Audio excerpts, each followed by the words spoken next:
This week, all of Australia's living prime ministers, except one, Paul Keating, expressed support for Israel and called for solidarity with Jewish Australians in a rare joint statement. However, not everyone was on board. Former Labor PM Paul Keating didn't sign the letter, prompting coalition leader in the Senate, Simon Birmingham, to say he is disappointed.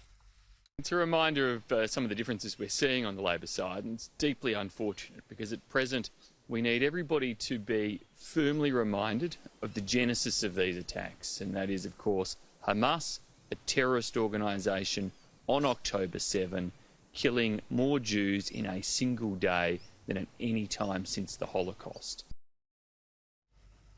Joining me to discuss this and much more is our international panel for the night. I'm joined by Sky News contributor Kosha Gator and former Labor MP Michael Danby.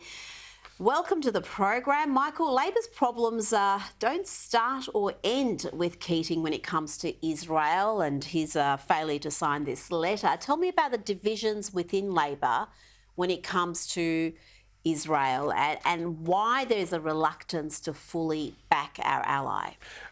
Rita, you'll never hear this on the ABC, but there's been a fundamental shift in the nature of the Labor Party since Albanese came to power.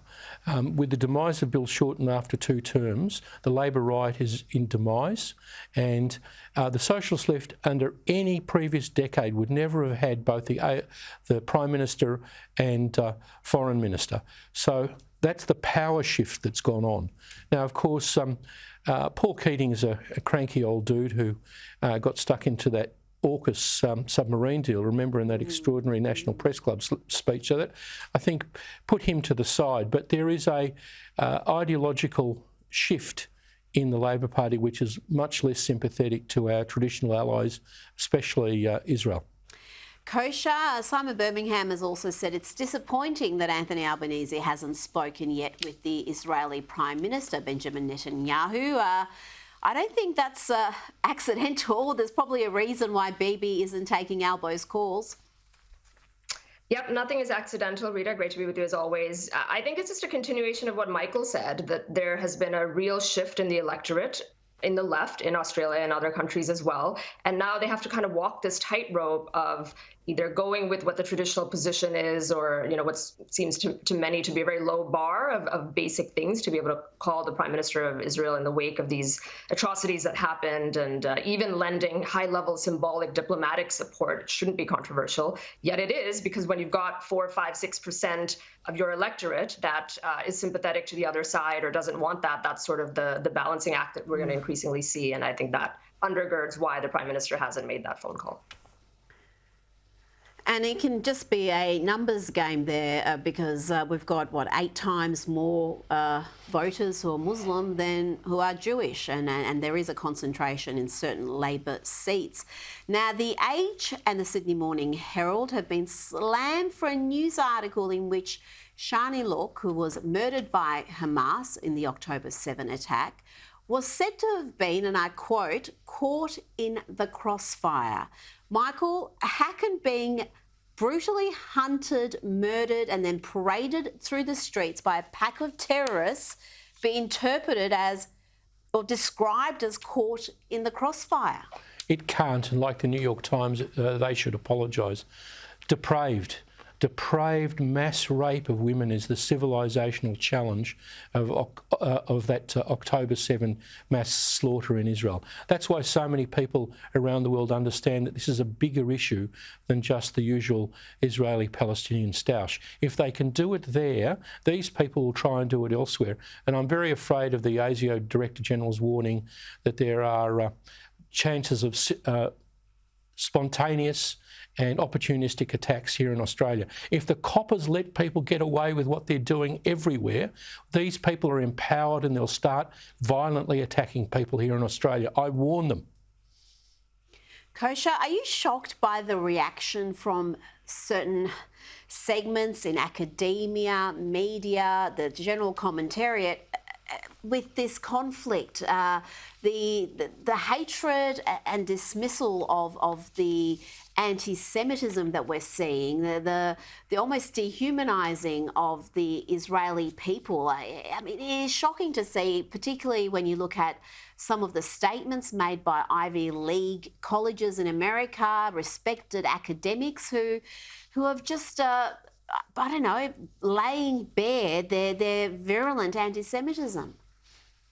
You know, it's true. I would say it's both. That on one level, sadly, I'm not surprised. It goes back again to that shift in the electorate and demographic that then trickles through into all institutions. And you look at the backgrounds of some of the people that are in there, and it might, start to reveal the answer. What I am surprised by is how overt it's become and how much it's sort of bubbled up to the surface and it's so much more visible. That's definitely palpable, and that I think has been quite shocking to a lot of people to see. If there's one silver lining in this whole mess, it is that I think more people are paying attention to the insidiousness of the media or to these statements that have come out of Ivy Leagues, and you're seeing a little bit more of a corrective force coming out with prominent donors closing checkbooks, journalists getting benched or even suspended.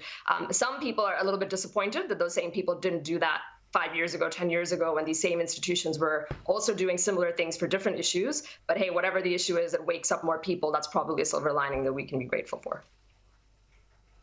Because it never stops at universities. We thought for a period it did, that they went into the real world, that these weird ideas would be defeated. But no, those weird ideas are taken and then they take hold in the corporate world.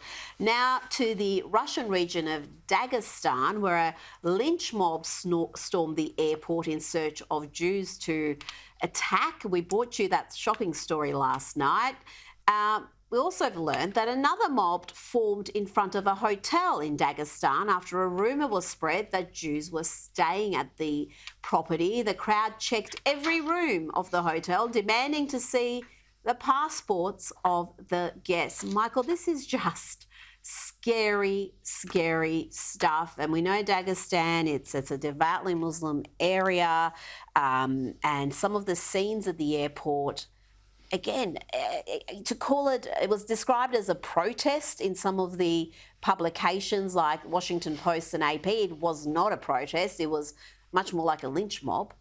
Western authorities don't seem to understand that people standing in Collins Place yesterday and the Dagestan thing are all seen together on TV.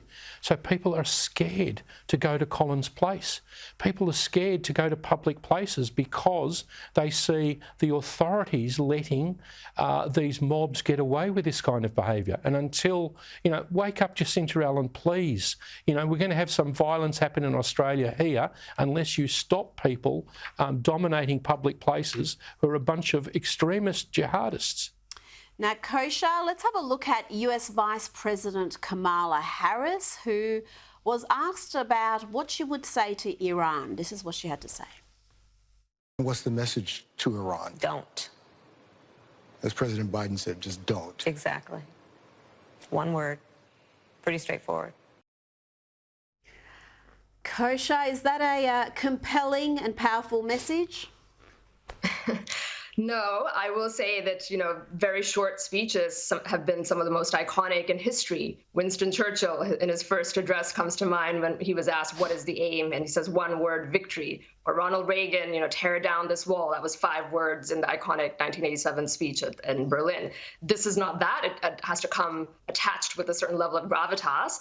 And of course, the bigger thing beneath the words and the weak messaging is, what is the policy position? When she says that, or when President Biden said that about Hezbollah, are they intimating that we're getting ready to send endless funding and troops on the ground? Are they saying they're going to change their policy on funding both sides of the war and the $6 billion that went to Iran and everything that flowed out of that? It sets that thing up, but I think she got the memo to keep her speeches short, and maybe that's better than what the alternative might have been. Oh, Michael, I mean, these despot nations, the mad mullahs of Iran, they don't respond to weakness. You've got to show strength, and the Biden White House doesn't portray strength.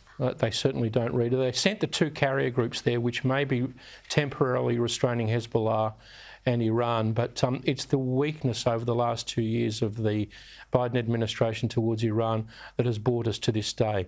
And you know, they're all linked together. There's a Hamas fanatic in Jordan who's celebrating the fact that Hamas is showing Russia, China and Iran how to destroy the West. And this is the civilisational challenge of October 7. It's all linked. Michael Danby, co-gator, thank you so much for your time this evening.